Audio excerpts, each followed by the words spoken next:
ఈ లోకంలో చాలా మంది డబ్బాలు కొట్టుకుంటుంటారు కదా, నేను అది, నేను ఇది, నేను దేవుణ్ణి, నేను అవతార పురుషుని, ఆ పురుషుని అంటుంటారు కదా. వాళ్ళందరికీ పోయి సమాధుల తోటకు పోయి ఒకరిని లేపమని చెప్పండి. దేవుడు అంటే సమస్తము సాధ్యం కావాలి. మోసపోవద్దండి, మోసపోవద్దండి. లాజరు బయటికి రా అంటే లాజరు లేచి వచ్చినాడా, ఇంకొక ఆయన లేచి వచ్చినాడా?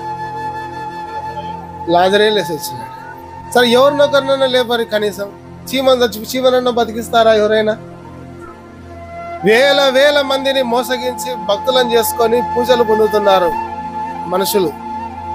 వాళ్ళని తీసుకుపోయి ఒరే ఒక చీమను బతికించు, నువ్వు చూద్దాం అనండి. సరే, బతికిగా ఉంటే మళ్ళీ ఒక చీమనన్నా పుట్టి చూద్దామంటే పుట్టిస్తారా? ఒకరిని బతికించలేరు, ఒకరిని పుట్టించలేరు, ఒకరికి జన్మ ఇవ్వలేరు, చనిపోయిన వారిని బ్రతికించలేరు.